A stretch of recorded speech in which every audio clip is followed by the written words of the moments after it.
No David Bakhtiari. Houston, we have a problem, and I promise that'll be the last crappy pun I make. Guys, hit it.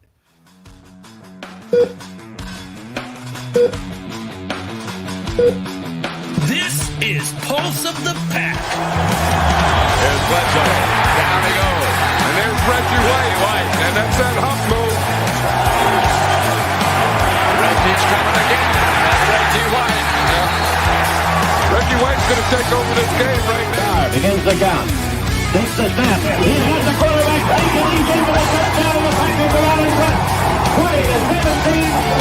And 13 seconds showing on the clock. And the Green Bay Packers are going to be world champions, NFL champions for the third straight year. Barr lays it up for Freeman, and it's incomplete. Or did he make the catch at the 15? What are they going to roll it? He caught it. Touchdown. He did what? One of these days, that highlight's going to get old, but that day is not today, my friends. Welcome to Pulse of the Pack. It is Saturday afternoon at 4 o'clock Central Time, and we are here without Jason Perrone, so I guess that's a blessing or a curse. I guess it depends on who you are. But welcome to the show, guys. I'm thankful to have you guys here. I am your host today, and I will be your host for the remainder of any of this show, unfortunately for you all. So I am Jacob Westendorf, and I'm joined by my good friend, Paul Brettel. You can follow him on Twitter at Paul_Brettel. And we have a special guest, and Jeremy, I should have done this before the show, but I didn't ask you how to pronounce your last name, so I'm not going to butcher it. I'm going to let you do it. How about you guess? I was going to say Brenner. That's a very good guess. It's wrong, Correct isn't guess, it? Too. Oh, it's correct. Okay, so we've got Jeremy Brenner, Houston Texans writer for SB Nation. Jeremy, why don't you tell us a little bit about yourself, where we can find you, how you got into all that stuff, all that kind of thing. Yeah, I guess it's what I like to tell people. It's Jeremy Renner without add a B, take an N away. Mm-hmm. So okay. Yeah, Jeremy Brenner. But yeah, I'm a Battle Red blog contributor on SB Nation, and I've been Houston born and raised, live in Orlando now, and been covering the team since 2017. So basically, since Deshaun Watson's been there, I've been with Battle Red blog. It's a nice cushy gig watching Deshaun Watson every Sunday. So yeah, it's a rough life. Somebody's got to do it, I guess. But it's a tough job. I suppose it beats the days of Matt Schaub and Brock Osweiler, and I'm old enough to remember when David Carr was the starting quarterback there. Mm-hmm. So help me out. And I'm going to feel really super old if this is the case, because you mentioned that you had just finished college. So I can't quite do the math that quickly. Were you alive when the Texans were an expansion franchise? You're not that old, Jacob. I promise. Yes. So 2000, I was born 98. So okay. 2002. Okay. I obviously didn't follow football right away when the Texans were there, but that's the thing is most Houston people, they were Oilers fans. So, but I don't have that. So it's like the Texans are my first team. So I get that purity from the Texans, I guess. It's funny because like the Packers have like the most history in the NFL. I saw like the intro there, and the Texans have like no history at all. So it's like best of both worlds here. Yeah, I was trying to think. I mean, great players in the history of the Packers. You could talk about. We can go all the way back if you want to. That was before I was born. Yeah. Oh, yeah. Before all of us was born. So I imagine that is the case. I hope for all of us, even if we put all our ages together. But I mean, you could go back to let's just go to the Lombardi era. Obviously, Paul Hornung and Willie Davis and Jimmy Taylor, and obviously the great Bart Starr. And now you go into Brett Favre and Aaron Rodgers and players like that. And then you started thinking, I was going like great players in the history of the Texans. And there are guys. I mean, obviously Arian Foster, Andre Johnson, Deshaun Watson might already be on that list. JJ Watt, obviously. Mm-hmm. I mean, the funny part is you're watching some of those greatest players in the history of the franchise are playing for the team right now. And that's still really strange to me to go on that. So is it different? Is it strange at all to like cover a team with such little history, I guess? Because I mean, obviously you just mentioned it, Paul and I, we can harken back to the early 1900s if you wanted us to. Mm-hmm. It's nice to know that you're watching the best football in franchise history. Unfortunately for us, that's the second round of the playoffs. But it's nice seeing this team kind of create their future for themselves, forge their future, especially this year, because this year, even though it kind of feels like a new era with Bill O'Brien leaving, and the team, there's a freshness to it that wasn't there last year, even though the players are the same for the most part. It feels like a new team. So there's excitement as well, because also in football, like you can have a bad year one year and then be great the next year. So there's real quick turnaround when it comes to teams like that. And even for the Texans, like I know we've had a lot of recent success earlier, and maybe this year we won't have that same success, but I feel very good about the team. Look, with Deshaun Watson, I feel like we can win on any given Sunday. And that's all you could really ask for in having a team and having a quarterback, is having a guy that can go and get you a win on any Sunday. Like last week I had zero expectation of winning that football game against the Titans, and they almost shocked me. Almost shocked me. And did not surprise me at all when they went out on that final drive. Tannehill, of all people, led on the final drive, and then of course in overtime. But at least they gave me something to, get excited about for just a little bit. I was excited, and maybe we'll see that again tomorrow. We'll see. It's rare that you can see like the actual turning point and kind of the point of no return at the same time with a head coach in an era like you talked about. But last year in the postseason playing Kansas City, it's 24-0 at the time of the fake punt.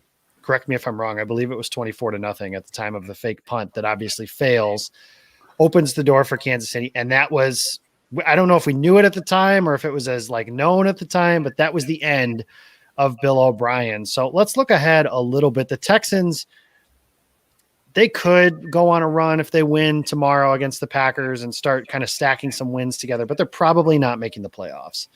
What are some candidates and some early names that you guys have looked at as far as, I mean, obviously some of this has to do with the general manager, but most general manager names, that's hard to think up. But head coaching guys, this is like the plum job because of Deshaun Watson, like you just mentioned. So who are some guys that are maybe some names that are sticking? I know Dabo Sweeney's like the easy one, but I don't think that that's a very good idea. I'll give you an easier one. How about that? If Eric Bieniemy is not the coach next year, I will be very, very distraught. I'll be just flat out say it. Eric Bieniemy should be the coach next year. I love what he's done in Kansas City, and I feel like Deshaun could be capable of doing the similar thing, not necessarily the same things, because I don't think the receivers are there. But if you look at like the personnel, like Will Fuller's a fast guy. Brandon Cooks has some speed left in him. Kenny Stills, I mean, he might not be on the team in 2 weeks, but, there are some guys there that can, with the right set of eyes and right set of guidance, I think that they can be similar to what the Chiefs do. Not necessarily the exact same, because I don't think any team can mimic exactly what the Chiefs do. But I think Deshaun Watson has shades of it. And I would love to see what would happen if Bieniemy was there with Deshaun. I'd love to see what they could, whip up.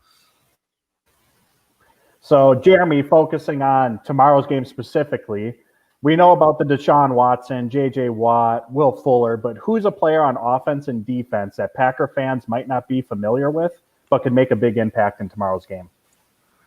So we have this new guy. I don't know if you guys know him, but Randall Cobb. Never heard of him. Yeah. Is he good? Yeah, Cobb. He's a new guy in Houston, so I don't know if people know him that well, but Randall Cobb's been real good for the Texans this year. Sneaky good. He had nearly 100 yards. I want to say it was against Pittsburgh, or it might have even been against Baltimore, but he's been real good with Deshaun Watson. Earlier this week, I think there was like some trade rumors coming about, and Randall Cobb said something like, "I hope I'm here," or something like that. I bought a house here, and he's like, and Deshaun like defended him. He's like, "Nobody's getting traded. That's my boy. Randall's my boy. He's not getting traded." So Randall Cobb and Deshaun Watson have a real strong connection, and you can see it on the field. There was a play last week where Deshaun had to improvise, and he kind of had to run outside the pocket, and Randall Cobb had to make a couple different changes to his route, and it ended up in a touchdown. So Randall Cobb is actually going to play a big role, I think, in this game tomorrow, because if the Texans are going to win, the Texans are going to need to score probably again like they did last week, like 35 points, because that's just how because the Texans are probably also going to give up 35 points, especially to Aaron Rodgers-led offense. Yeah, and let's get to that a little bit. Why this team? You mentioned some of this talent, and we even look on the defensive side of the ball. It's not a bad group. J.J. Watt is not defensive player of the year, JJ Watt, but there are still some good players on that side of the ball. Romeo Crennel is one of the most respected defensive minds in all of football. Obviously, he's the interim head coach now with Bill O'Brien. Why is this team off to, what is the biggest reason? I guess there's a multitude of reasons, but what's the biggest reason that this team is off to such a poor start? All right. So I have never played a down of football in my life.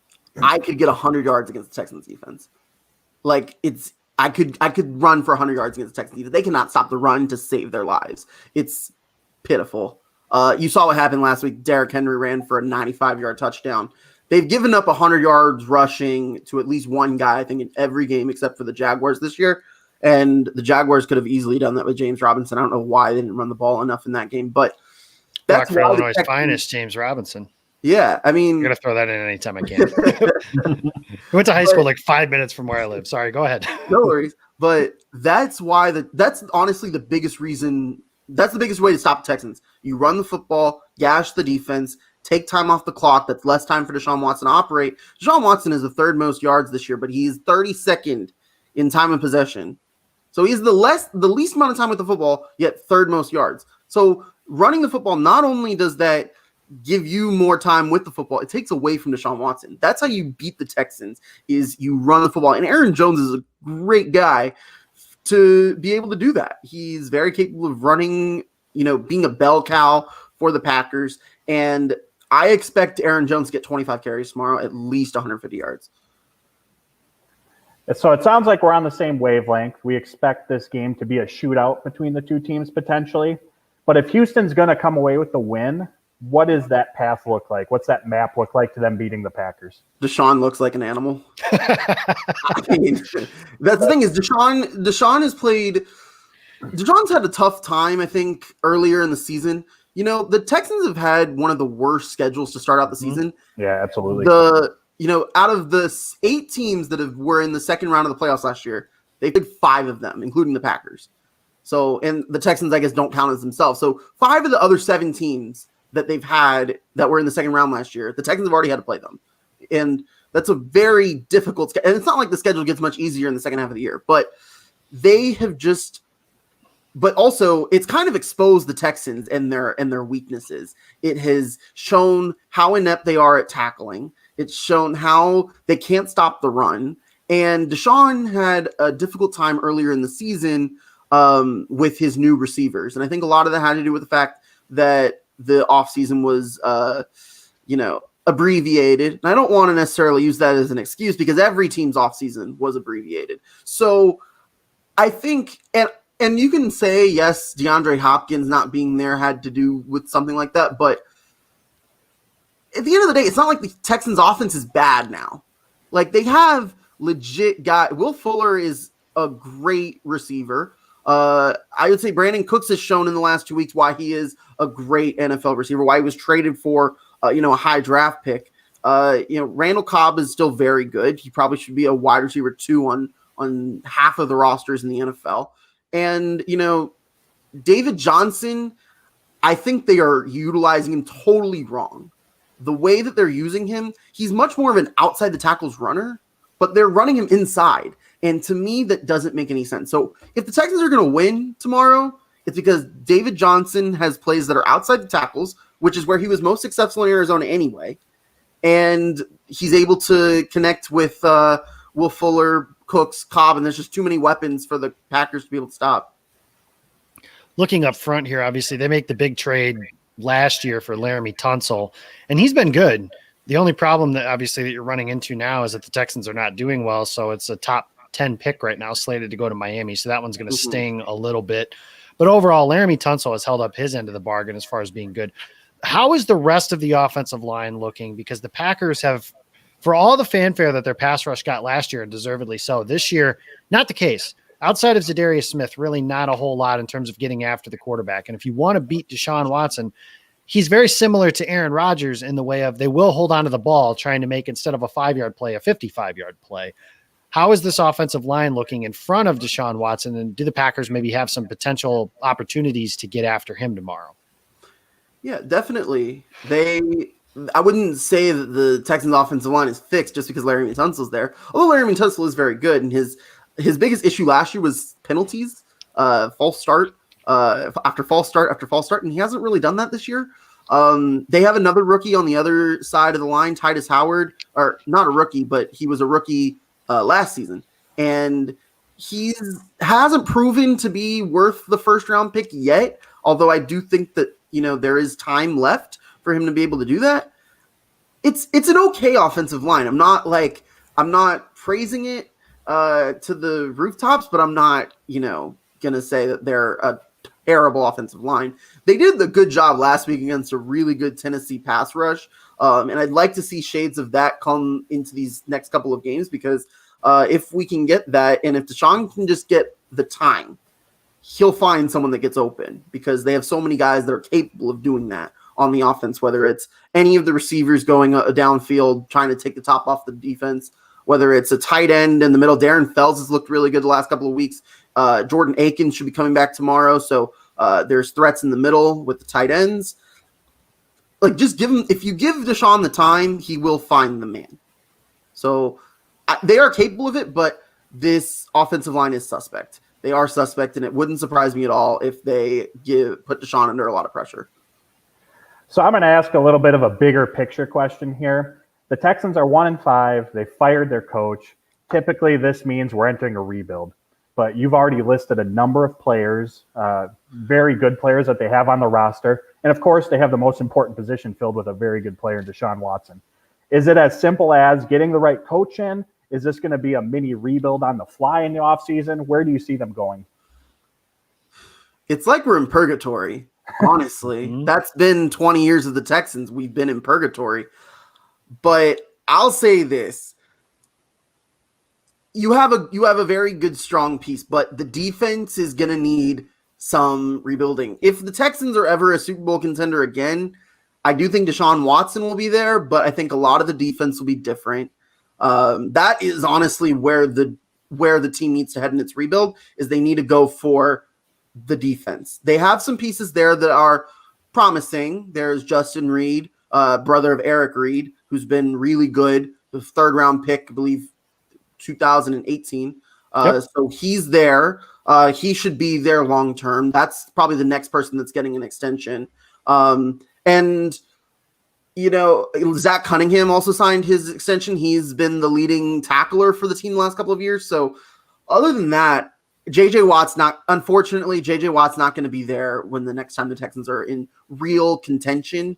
He's got, I believe, next year, and that's it. And I'd be surprised if the Texans re-upped with him. I honestly do think, though, that coaching will change a lot of the fortunes, because the team is talented. The team is very talented. They were led in the wrong direction, I feel.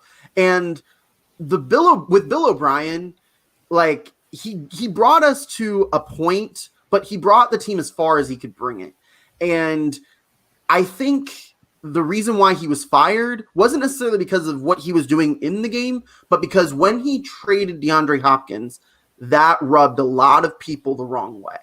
And it came to a point where they simply lost trust with O'Brien. They were walking on eggshells. That's what some of the reports came out saying. So I think if you get a guy that the players like, it's not that the players didn't like O'Brien, but if you get a guy that the players like and respect, that won't have you walking on eggshells, and put in a couple of different pieces, it's not going to take a huge giant rebuild. It's going to take just a restructure, maybe that's a better word. This almost reminds me of in the mid 2000s when Mike Sherman was the Packers coach and they elevated him to general manager, which O'Brien, the coach, I mean, I don't know if he was necessarily great, but he was definitely a better coach than he was a general manager. And I'm not quite sure how he got into that position. Mike Sherman kind of in the same spot, not necessarily a great coach, but not a good general manager either. They had the quarterback in place, Brett Favre, in Houston's case, it's Deshaun Watson. And it took them a little while to kind of overcome some of the issues the sins that Mike Sherman, the GM, made when Ted Thompson came in. I mean, they basically threw away all of the entire 2005 season and most of the 2006 season just to clear up the salary cap, get out of these bad contracts, get some draft capital back. Now, the Packers at the time, Mike Sherman didn't trade away 2 first-round draft picks and whatever else they traded away for Laramie Tunsil, among some other stuff. So that's an interesting little parallel, I guess I didn't see before coming into this. So that's interesting. 2 more, Jeremy. We'll get your prediction after this one, and then we'll let you go. But you mentioned J.J. Watt. I can't have you on this show without asking the question. You mentioned that Watt is under contract this season. They can actually get out of that contract after this season with little to no dead money. You did mention that some of this defense will not be on the team the next time the Texans are in Super Bowl contention. Is Watt somebody that you think is on this team in 2 weeks? Yes. Yes. Okay. Trading JJ Watt is not on the table. I'd be, yes, he can get out of this year after this year. He means too much to the city. I mean, I know that when I think of JJ Watt, yes, I think of the guy that's going to get his 100th sack tomorrow against the Packers, because of course that's a storybook waiting to happen. Yep. But he did so much for the city when Houston's been through so many floods that have been devastating to the city in the last, 5 or so years. And especially the hurricane in 2017. And JJ Watt, I don't know if y'all remember, but he led this hurricane relief fund that, raised over $30-something million. It's what led to him winning the Walter Payton Man of the Year that season. He's way more than just the Texans. He is so much more to the city. And in a time like this, when your interest is down, you're not going to get many casual fans excited about football.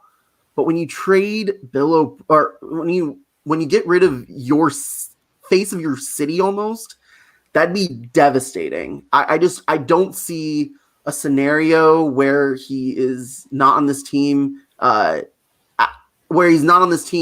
during this season. Maybe if they want to make the move after the season, you do it. I wouldn't be surprised if JJ Watt plays in another uniform. I do think he'll retire as a Texan, maybe sign that 1-day deal. But the day that comes that JJ Watt wears a different uniform that isn't the Texans, you might need to do a wellness check on me. I'll let you know. I'll call you, because JJ Watt, we call it the Julius Peppers contract around here. And if you don't know what that means, Julius Peppers played with the Bears for as long as he did. And then the Bears let him go, and he signed a 3-year contract in Green Bay to be the final piece of that defense. It didn't work out that way, obviously. But JJ Watt's going to sign a Julius Peppers contract in Green Bay and play next to Kenny Clark. I would not be surprised. So. That's why it's a good thing we're playing y'all now. I'm okay if JJ Watt plays another uniform, but if he plays against the Texans, that's when I'm going to have to, cover my eyes. Cover your eye. Yeah. Well, I'm cool with him coming home for a little homecoming for 2 years to try and get Aaron Rodgers and company one more Super Bowl title. So that would be cool. We'll trade you a 7th round pick for it. There you go. He's got a sense of humor. Jeremy, tomorrow. 26. There you go. That Bill O'Brien's not around anymore, man. You're fine. Maybe true. Not. You're fine. I forget that sometimes. Sometimes I think I'm in the haze still, but thankfully for your sake, they are not. So great for you guys on that front. Jeremy, we appreciate your time. Obviously, who wins tomorrow, and what's the biggest reason why? Packers win tomorrow by 11, 12, 13, some point, 2 scores. And they do it because Aaron Jones runs all over the Texans front 7. If the Packers are smart enough, they'll give him 25 carries, and the Packers should win by, I'll go 34-24. 34-24. I tell you what, I am looking forward to Rodgers. Last week was like the old guard, right? Rodgers versus Brady. This week is Rodgers somewhat passing the torch maybe to the next wave. The guys like the Mahomeses and the Watsons and the Jacksons. And Watson's one of my favorite players in the league to watch. So he's Jeremy Brenner. That's Renner without the N and with add a B, subtract an N, right? Add a B, take an N. Jeremy Brenner, SB Nation. Check him out over there for any Texans related stuff. Jeremy, we appreciate your time and for stopping by. Good luck to you tomorrow. And we'll be sure to promote anything that we see coming your way. If we ever get a Packers Texans Super Bowl, we will be happy to have you back on the show for that very occasion. I'm sure that will never happen. Well, if it does, I appreciate it, guys. Thank you. All right. Thank you, Jeremy. Appreciate it.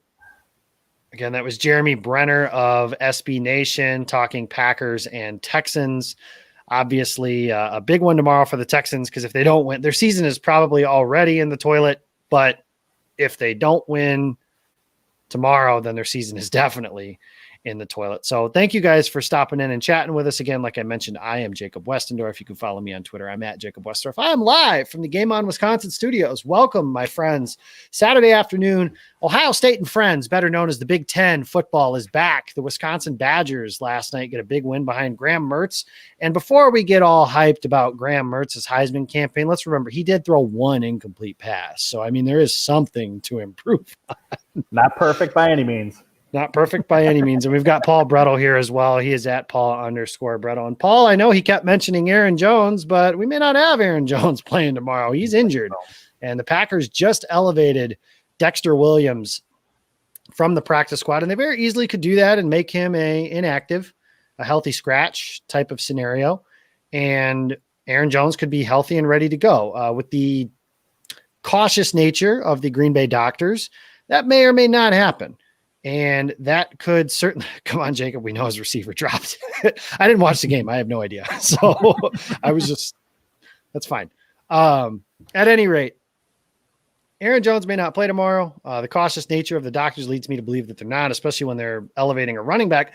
That being said, I think this is a big opportunity. And I will admit, I'm not the most objective when it comes to this particular subject matter, but Jamal Williams, I consider him a friend. I don't know if he would consider me a friend at this point, but the easy rebuttal question to that is, does he know that? But yeah, sure. Jamal Williams is at minimum a friend of this program and a friend of this show. So I am appreciative of him, and I look forward to his opportunity to have a big day tomorrow. And honestly, AJ Dillon is going to be a big part of the game tomorrow, I think, as well. I look forward to those guys being able to. Honestly, I think they can run wild. I think Aaron Jones could easily have run for 200, and you could have just seen gash play after gash play. Tomorrow, it might be a little bit more of the, not by 1,000 paper cuts, because Jamal Williams is more explosive now than he was when he came out in college. But the Packers have the ability, I think, tomorrow to just pound the rock. And we'll get to the offensive line situation here in a minute. But, Paul, we're talking about the running back situation specifically. I mean, what's your confidence level in Jamal Williams? And I mean, honestly, you can bring in Dexter Williams if you want to. If Jones doesn't play, I really do think he's going to be somebody that the only way he sees carries is if somebody's injured. So if somebody turns an ankle, knock on wood, during the game, then Dexter Williams might get a couple carries. But overall, I don't see him touching the field. Maybe in special teams type scenarios if Jones can't go, but otherwise I don't see that. But overall, how do you see this running back situation shaking out? What's your confidence level in Jamal Williams and AJ Dillon in the event that Aaron Jones can't play? I'm very confident. With or without Aaron Jones, the game plan should be the same. Run the ball. Jeremy talked about it. The Texans' run defense is rancid. Bad. I'll use the word bad. They've given up the most rushing yards, total rushing yards, most rushing yards per game, most rushing yards per carry, one of the last by DVOA. No matter which stat you love and you want to look at, they're at the bottom or dead last in it. So the game plan should be running the ball, and Jamal Williams, AJ Dillon, change it because Jones is out, and I am very confident that both of them can carry that burden for this week. And credit to Jamal Williams. That run that he had last week against Tampa, and there have been several other examples throughout the season, but the work he put in over the offseason and the burst that he has compared to his first few years, it's different. And he's an explosive player now. So I expect him to have a big day tomorrow. Joey the Jaguar thinks he's funny. They get kicked out. Listen, if Jason got kicked out for bad takes, this show would have never existed. So that starts very, very simple. No, Jason has a family matter to deal with. JJ is playing a little soccer, so he's kicking the ball all over the field and scoring some goals and probably stealing your girlfriends too. So, I mean, all kinds of different stuff going on for JJ, our favorite Perrone. But no, he's not around. I agree. I think that Bernard, you are hired. I agree. Coward sucks. I dig that one. So I agree. I think that the game plan is very simple. Turn around and without the offensive line, and we'll get to that here in just a second, but with the offensive line being in the situation that it's in without your starting left tackle, I don't need to see Aaron Rodgers dropping back to throw the ball 40 times in a game like that, where his protection may very well be compromised. Run the ball. And Jamal Williams is a capable running back. Is he as good as Aaron Jones? Maybe not. But is he a good player? Absolutely. That's why he's on this roster. That's why he's been able to do so. And we've seen Jamal Williams get starter reps before, and he's had good games like that. He's done well in that role. They used a top 65 pick on AJ Dillon. They clearly believe in him. I'll bring up Aaron's comment again. Release the quads. Let's go, man. It's go time. People wanted to see more AJ Dillon. Here's your opportunity. And when you're a third stringer like AJ Dillon is, these are the opportunities you have to make the most of, because Aaron Jones is a star. Jamal Williams is a very good player. It's hard to put your third string running back on the field over those two guys that are probably better than him at this point. So that's no disrespect to AJ Dillon. I just look forward to seeing what he does with that opportunity tomorrow. And the more that I've gotten into just watching football as I've gotten older, those are the kinds of things I look for. Last week, the example I used was Josh Jackson or Kadar Hallman. It turned out to be Josh Jackson. I was excited for somebody to have that opportunity. Mm-hmm. Even though he had a 40-yard defensive pass interference penalty, I honestly thought it was more good than bad. And we can talk about that when we go to the defensive side of the ball. But overall, I was going to say, and Packers fans, this could be our backfield next year. Could be a little sneak preview of it. It very well could. Yeah, it could be Jamal Williams and AJ Dillon. Obviously, I'm not Russ Ball. I'm not Brian Gutekunst. I have no idea what the cap situation. Well, I know what the cap situation looks like, but I have no idea what the contracts are going to look like. All I know is this better not be what the left tackle situation looks like, because David Bakhtiari had best be re-upped in green and gold. So that's the thing. David Bakhtiari is out. He was ruled doubtful on Friday in the injury report. He did not travel with the team. He is not going to play tomorrow. And the question I have for that, first of all, Paul, is how would you line up your offensive line then from left to right? And in addition, how do you think they will do it?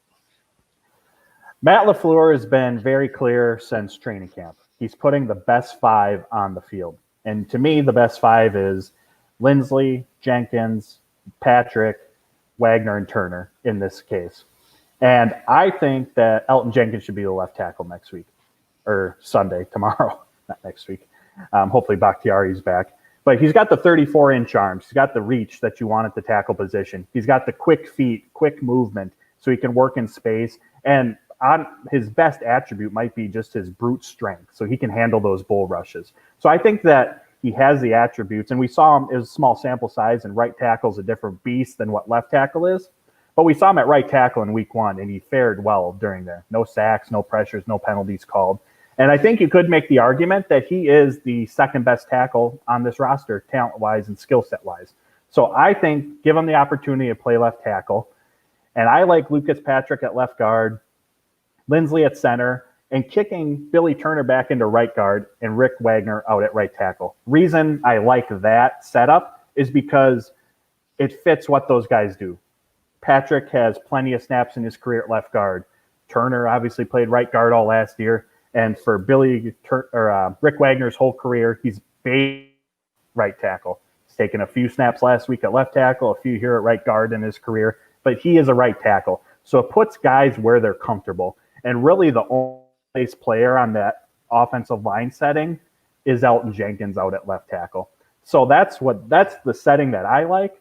So naturally, that's probably not what the Packers are going to do. So sticking with my top five, though, perhaps we see Rick Wagner at left tackle, Billy at right, and then everyone else stays the same. So then once again, Wagner is the only displaced player on the left side there. However, his brief performance out there last week was questionable. So left a little to be desired is what absolutely. I was going to throw. Yeah. So we'll see how that goes. Andrea, greetings from Germany. Guten Tag. That's the only German I know. So that 9, that's it. So that's all I got.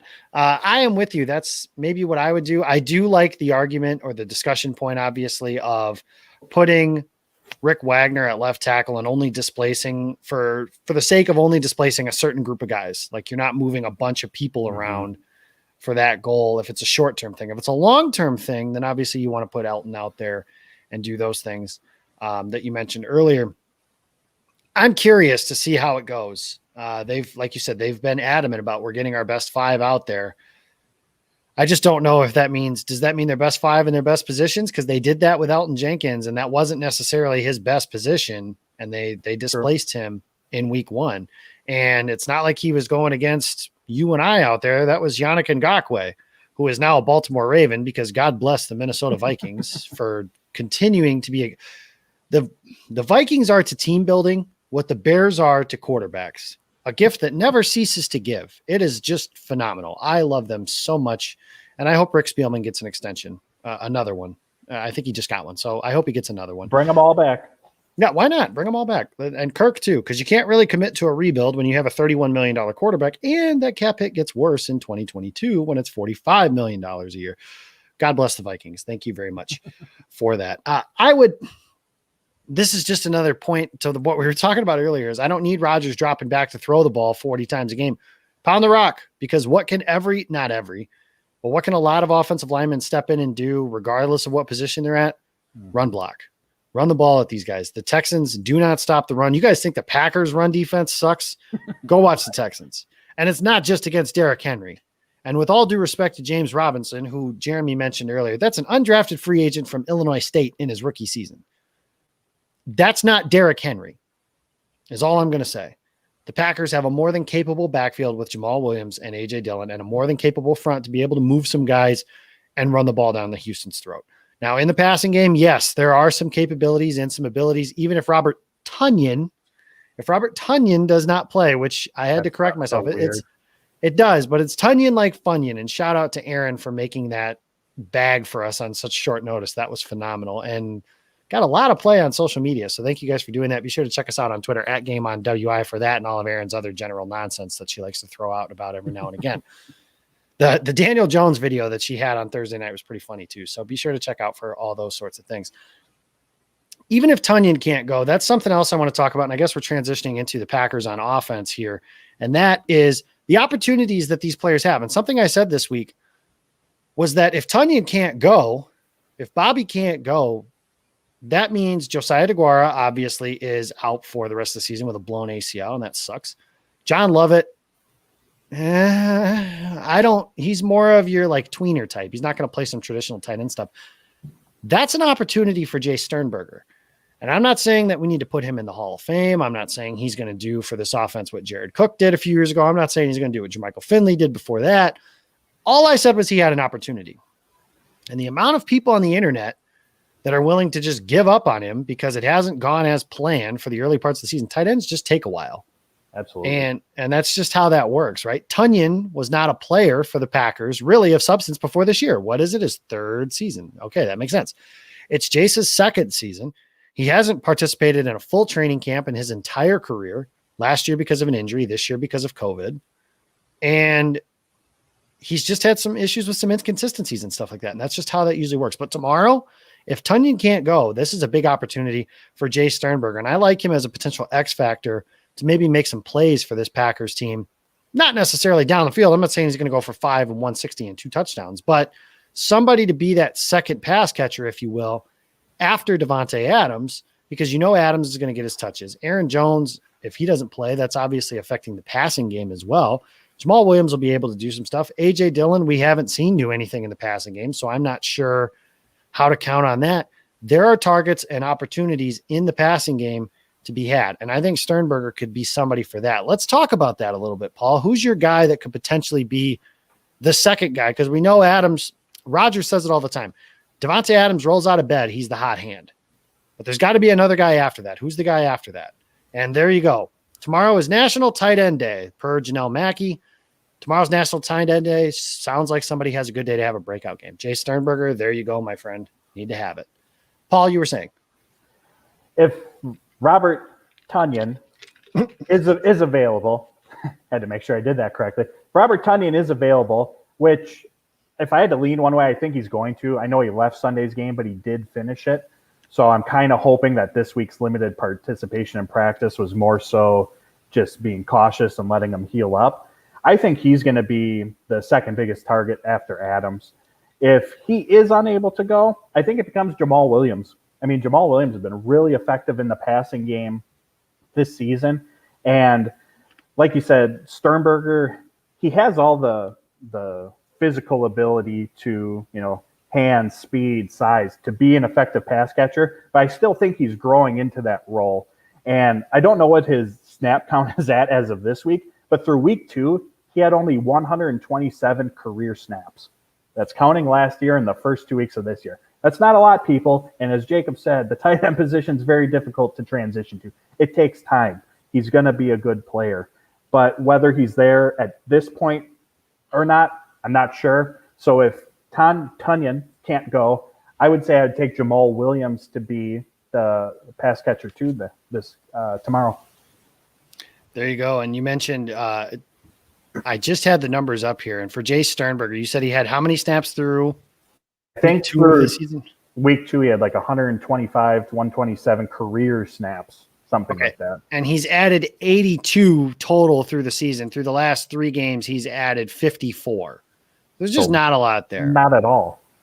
I mean, it's a tough position to learn. It's a tough position to break out of. And it's just tough all the way around. I mean, I don't know what else to say on those kinds of things. I think with Tunyon, the Packers should get a ton of credit just for their patience. I mean, the transition from tight end in college to NFL is already a super difficult one. He was a receiver. And like you said, he's been on the team for 2 years, and he was on the practice squad for a portion of the year before that. So it's been 2+ years before we're seeing this train starting to roll. And so it's going to happen with Sternberger eventually. We just got to give it time, everybody. That we do. And just make it very, very simple. It comes to this point. Can we judge players before 3 years in the league? No. Paul didn't laugh quite as hard this week as he did last week, but I couldn't not use it to see as a test on that. Let's go to the defensive side of the ball. That's going to be where the Packers have more of their concerns. They mentioned. You look on that side, Paul, a lot of talk about the defense this week. The offense equally played like garbage last week, but I think that in general, you feel pretty good about that unit. The offense has been good most of the weeks this season, most of the games this season. Defense hasn't. Other than really Atlanta, they haven't played well.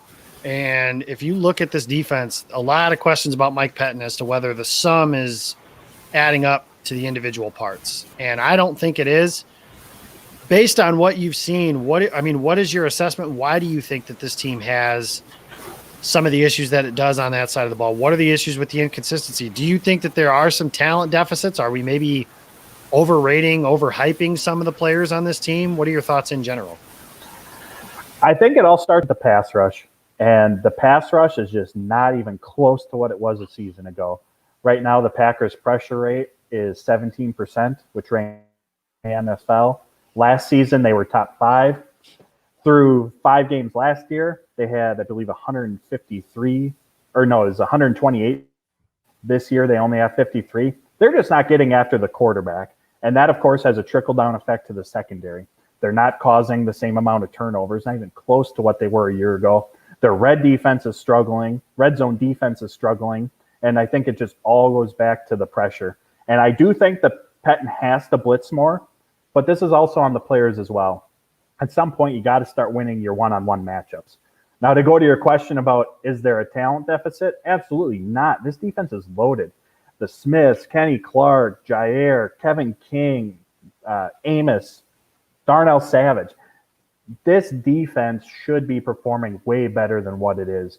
And I think it's a combination of Mike Pettin's play calling, his passive play calling. He doesn't really stress opposing offenses.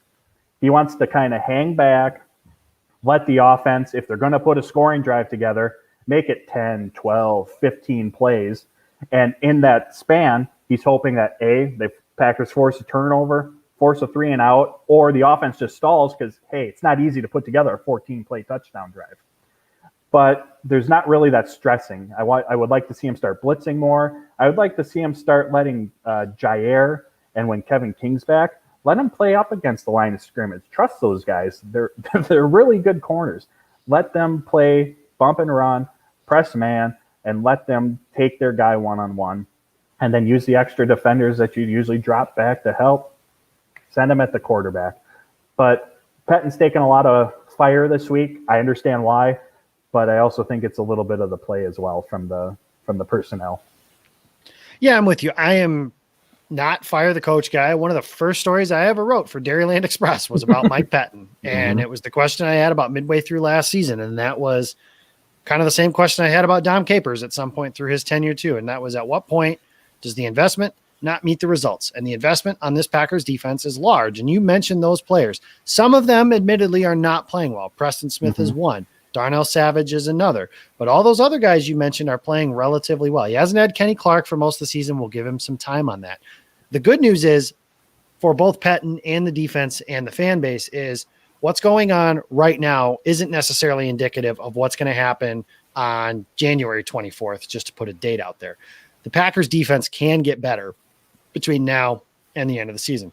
Getting Kevin King back will help. Amos and Savage playing better could help that. Preston Smith starting to play better could help that. There's a lot of things, but I'm with you. It starts with players, not plays. And I think this modern day, there's so much access to so much film and so many resources and analytics and numbers and all that stuff's great. I love it. I read it all or as much as I can and try to understand as much as I can. That being said, it's still the Jimmies and Joes, guys. It's that simple. It doesn't matter who the coach. I'll use this as an example. Michigan and Ohio State. Or you can name, and this one hurts. Like this one hurts. It doesn't matter who Michigan's coach is, how they coach the game or anything like that. Why? Because Ohio State has 5 stars at every freaking position, and their backups are 5 stars. Like Ohio State has had a top 3 pick at pass rusher each of the last 2 seasons, and I watched their game today, and they have another one. Joe Burrow transferred because he couldn't play. Because he couldn't play, and he was the number 1 pick.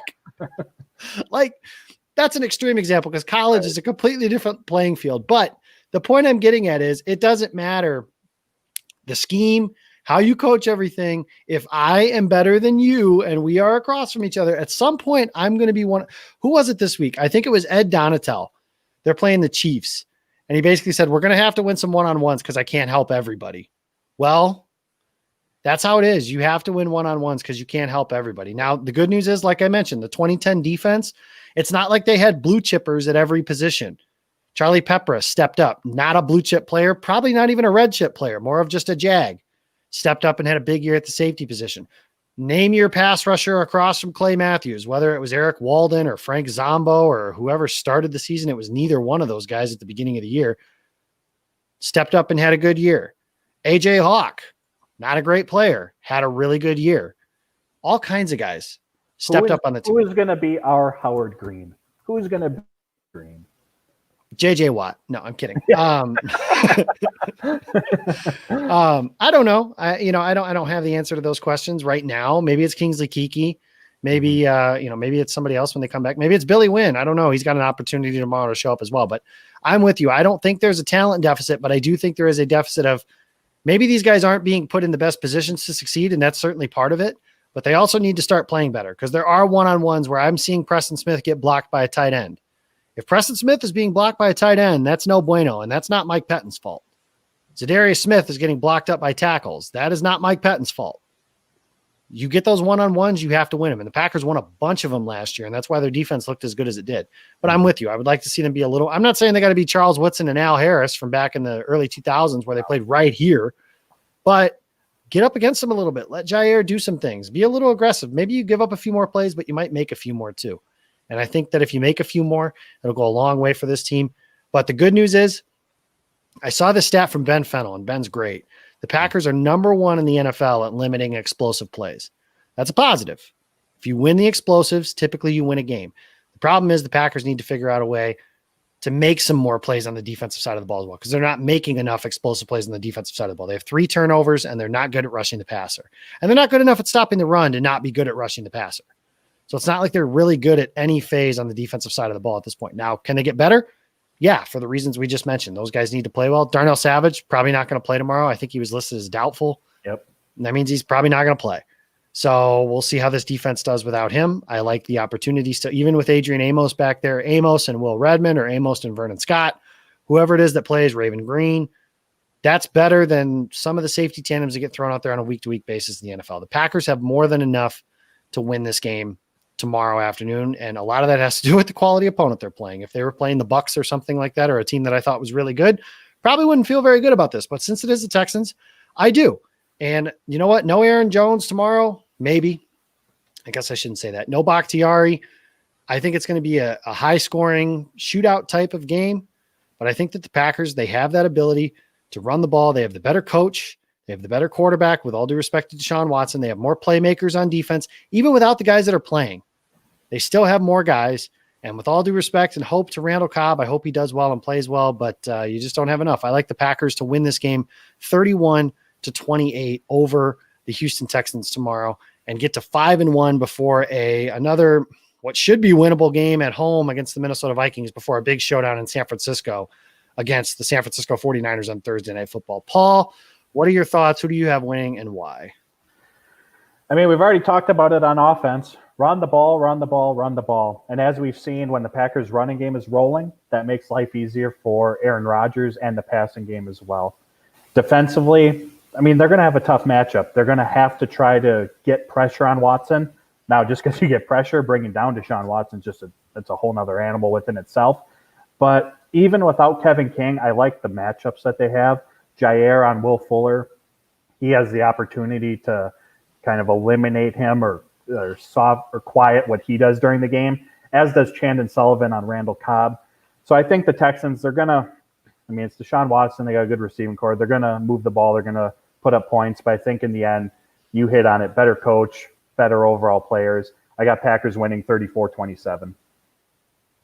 Paul has it 34-27. Green Bay winning that way, and we both have Green Bay winning. That shouldn't be too much of a surprise. I think we've picked Green Bay every single week. That being said, I think it balances out because I've got people that I think we're finding reasons to not pick the Packers. We have people who picked Green Bay to lose to Atlanta, and come on, guys. Like, Atlanta's really bad. Nonetheless, we are out of time, guys. Thank you guys for joining us. Be sure to follow us on Twitter at GameOnWI.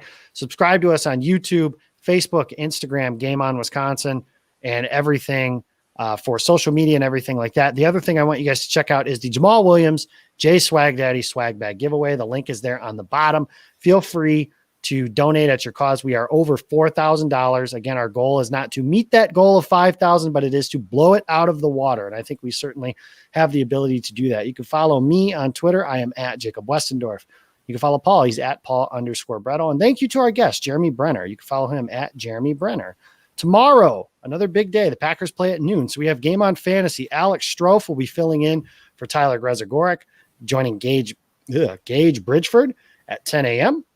We have the pre-snap hosted by Alex Strofe, and myself will be there tomorrow at 11 a.m. breaking down Packers and Texans. 20 minutes after the game, we have the post route. Alex Strofe taking your calls. Alex is a busy guy tomorrow, I think is what all that boils down to, but he's a machine. Nothing really affects him. He is to the radio game what Paul is to the writing game. Paul writes about 37 articles a week. Alex does about 50 million shows a week, so it all balances out that way. And then the nightcap, we have the Game On Wisconsin Roundtable. I will be joined by Jason Perrone, who's filling in because he was bad this week.